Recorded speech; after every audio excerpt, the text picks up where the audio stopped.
ಜಾಗ ಅದು. Mid night 2 ಗಂಟೆ ತನಕ ಜನ ಗಿಜಿ ಗಿಜಿ ಗಿಜಿ ಅಂತಾನೆ ಇರ್ತಾರೆ. ಹಾಗಾದ್ರೆ ಹೇಗಿತ್ತು ಗೊತ್ತಾ ನೆನ್ನೆಯ ಆ ಘಟನೆ, ಆ ಬಾಂಬರ್ನ ಸಂಚು ಹೇಗಿತ್ತು ಅನ್ನುವಂಥದ್ದನ್ನ ನೋಡ್ತಾ ಹೋಗೋಣ. ಈತ ಬಸ್ ನಲ್ಲಿ ಬಂದು ಬಾಂಬ್ ಇಟ್ಟೋದಂತಹ ಆರೋಪಿ ಏನಿದ್ದಾನೆ, ಮಾಸ್ಕ್ ಹಾಕೊಂಡು ಹೋಟೆಲ್ಗೆ ಎಂಟ್ರಿ ಕೊಡ್ತಾನೆ. ಆ ಬಾಂಬರ್ ಎಂಟ್ರಿ ಕೊಡುವಂತದ್ದು ಮಾಸ್ಕ್ ಹಾಕೊಂಡು ಬಸ್ ನಲ್ಲಿ ಬಂದಿದ್ದಾನೆ ಅನ್ನುವಂತಹ ಮಾಹಿತಿ ಇದೆ. ಬೆಳಗ್ಗೆ 11:35ಕ್ಕೆ ಹೋಟೆಲ್ಗೆ ಬರ್ತಾನೆ. ಅವನು ಬಂದಂತಹ ಸಂದರ್ಭದಲ್ಲಿ ರವೆ ಇಡ್ಲಿಗೆ ಒಂದು ಟೋಕನ್ ತಗೊಳ್ತಾನೆ. ಅಲ್ಲಿರೋ ಸಿಸ್ಟಮ್ಮೇ ಹಾಗೆ, ಟೋಕನ್ ತಗೋ, ಅಲ್ಲಿ ಕೊಡು, ಆಗ್ಲೇ ನಿಮಗೆ ರೆಡಿ ಮಾಡ್ಕೊಡ್ತಾರೆ, ತಿನ್ನು ಹೋಗ್ತಾ ಇರು ಅಂತ.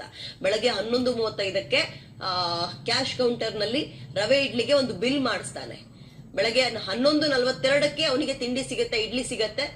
ಇಡ್ಲಿ ತಿಂದು ಕೈ ತೊಳೆಯೋಣ ಅಂತ ಆ ಜಾಗಕ್ಕೆ ಬರ್ತಾನೆ. ಆತನ ಕೈಯಲ್ಲಿ ಬ್ಯಾಗ್ ತಂದಿರ್ತಾನಲ್ಲ, ಅದನ್ನು ಆತನ ಜೊತೆಯಲ್ಲೇ ತರ್ತಾನೆ.